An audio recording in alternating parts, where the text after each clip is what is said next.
On September the 11th, enemies of freedom committed an act of war against our country. Americans have known wars, but for the past 136 years, they have been wars on foreign soil, except for one Sunday in 1941. Americans have known the casualties of war, but not at the center of a great city on a peaceful morning. Americans have known surprise attacks, but never before on thousands of civilians. This is Building 7, a 47-story skyscraper that fell on the afternoon of September 11th. The government says that fire brought it down. However, 1,500 architects and engineers concluded it was a controlled demolition. Over 6,000 of my fellow service members have given their lives. And thousands of my fellow first responders are dying. I'm not a conspiracy theorist. I'm a structural engineer. I'm a New York City correction officer. I'm an Air Force pilot. I'm a father who lost his son. We're Americans, and we deserve the truth. Go to rememberbuilding7.org today. But there's a reason. There's a reason. There's a reason for this. There's a reason education sucks, and it's the same reason that it will never, ever, ever be fixed. It's never going to get any better. Don't look for it. Be happy with what you got. Because the owners of this country don't want that. I'm talking about the real owners now. The real owners, the big wealthy business interests that control things and make all the important decisions. Forget the politicians. The politicians are put there to give you the idea that you have freedom of choice. You don't. You have no choice. You have owners. They own you.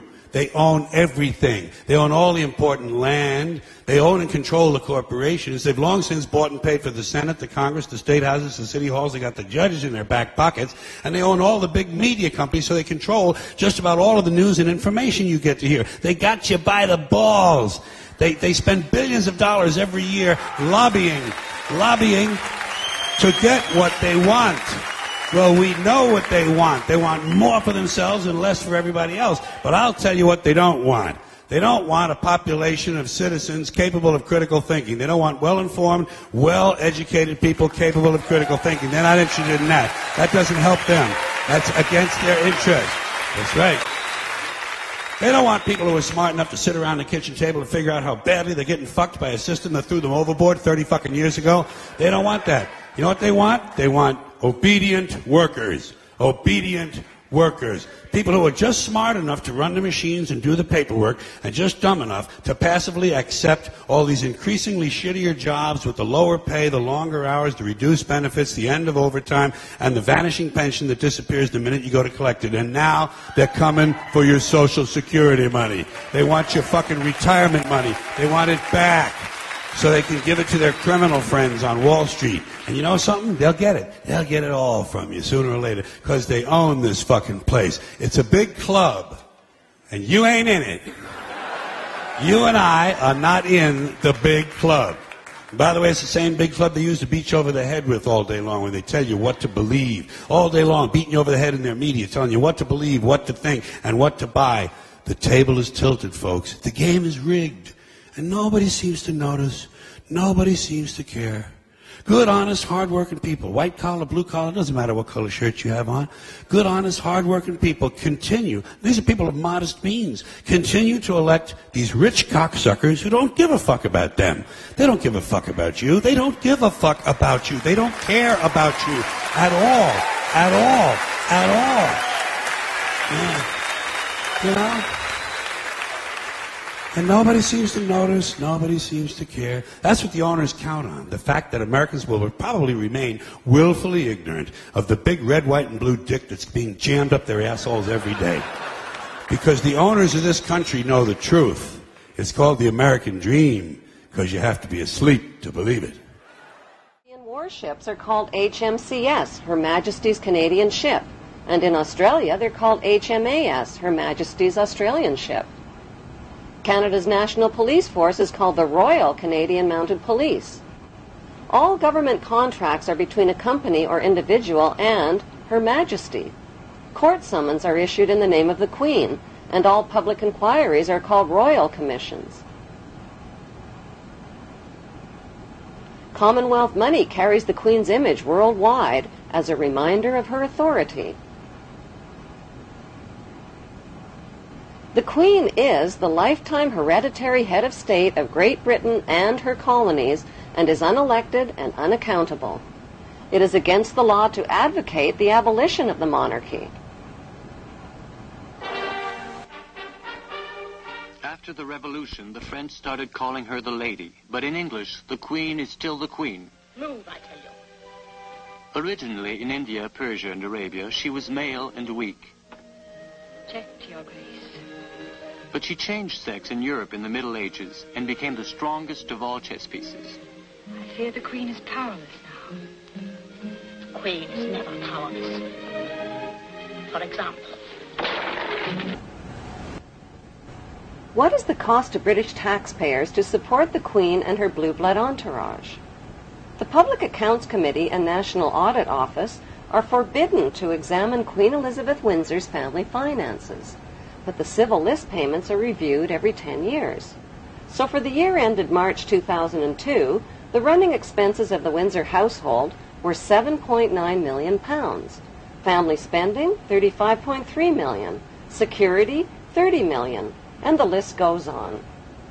How much is the Queen actually worth? The Queen's wealth is divided into three categories. Her wealth as the monarch, her visible personal wealth, and her invisible personal wealth. The Queen's wealth as the monarch includes 54 Commonwealth nations worldwide, millions of acres of Crown land and resources, thousands of Crown corporations, and the corporate city-state of London, which is the capital of world finance. The Queen's visible personal wealth, which was accumulated tax-free until 1992, includes royal yachts, Rolls-Royces, racehorses, 5 castles, the world's largest collection of jewels, 20,000 old masterpieces, and billions of Class A shares in blue-chip stocks and bonds, which have been invested and reinvested over and over again tax-free. Most of the Queen's family fortune was inherited from her ancestors' illegal opium trade with China and the black slave trade. In 1977, the Bank of England Nominees was established to hide the Queen's personal portfolio of wealth. As the British monarch, the Queen has access to privileged information, state secrets, and the world's top financiers. She is immune to accusations of insider trading or conflicts of interest.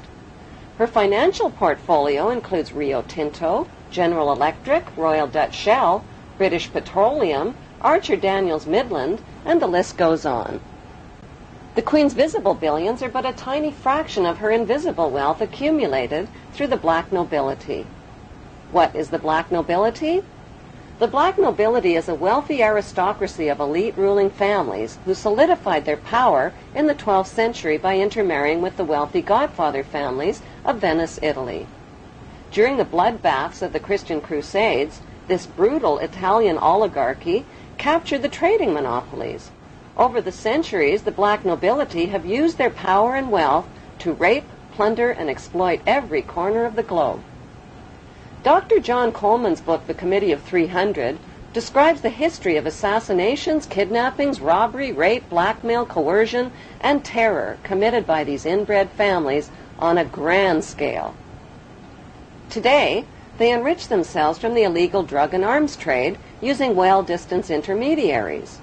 An estimated $280 billion in flight capital and drug money flows into their secret Swiss accounts. Who are these ruling black nobility families? They include the House of Hanover, Germany, the House of Habsburg, Austria, the House of Orange, Netherlands, the House of Liechtenstein in Liechtenstein, and most importantly, the House of Guelph in Britain. All of these family houses can be found on Queen Elizabeth II's family tree. The black nobility are the founders of the Committee of 300, which is also known as the Illuminati or Illuminated Ones. Queen Elizabeth II is head of the committee of these 300 ruling families. The Illuminati was formed to achieve one main objective, one world government called the New World Order. NWO spells own, backwards. All of today's think tanks originate from the Committee of 300 and include the Round Table, the CFR Council on Foreign Relations, the United Nations, the Bilderbergs, the Club of Rome, the RIIA, and the Trilateral Commission founded by David Rockefeller. Since the British colonization of America, many powerful American families have formed secret societies that cooperate with the black nobility, like the Skull and Bones fraternity at Yale University, which is rooted in German Freemasonry. Its exclusive members are some of America's most powerful and wealthy men, including 2 United States presidents, President George W. Bush and his father, President George Herbert Walker Bush. The Order of the Skull and Bones is located on the campus of Yale University. John Pogue is a Yale graduate and the producer of a Hollywood movie called Skulls, based on the chilling radiation night. Chosen members enter a windowless hall on campus where they strip naked and lay inside a coffin. During the rituals, they reveal their innermost secrets, including the intimate details of their sexual history. Senior bonesmen dressed in robes chant over the new member in a symbolic death and rebirth ceremony. Each new member takes a vow, swearing a lifetime commitment to the brotherhood, secretly known as the Brotherhood of Death. The crossed bones symbolize the right of new members to double-cross and use any means possible on their rise to power.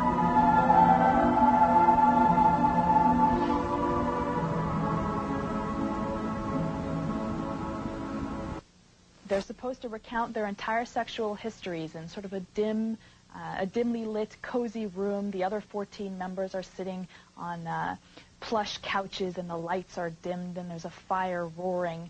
And this activity is supposed to last anywhere from between 1 to 3 hours. So George W. Bush, recounted his sexual history? That would have been something they would have done, yes. What is the point of this? I believe the point of the year in the tomb is to forge such a strong bond between these 15 new members that after they graduate, for them to betray Skull and Bones would mean they'd have to betray their 14 closest friends. One can't help but make certain comparisons with the mafia, for example.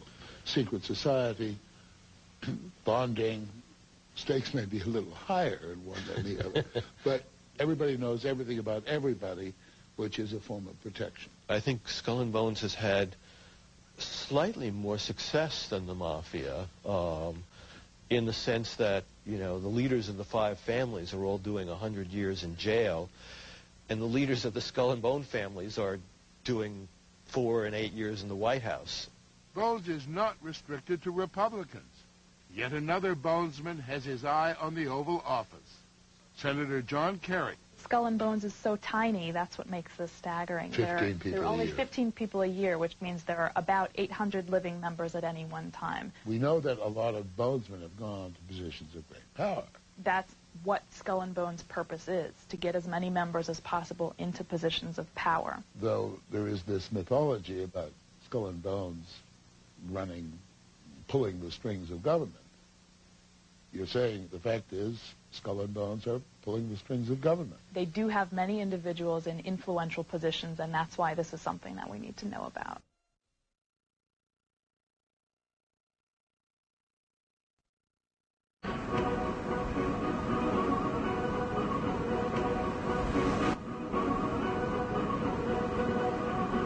The New England Genealogy Society confirms that 19 U.S. presidents are descendants of King Edward III of England. Like European royalty, America's blue bloodlines are maintained through intermarriage. George W. Bush is descended from several kings of England and Scotland. He is also a distant cousin of Queen Elizabeth II of England.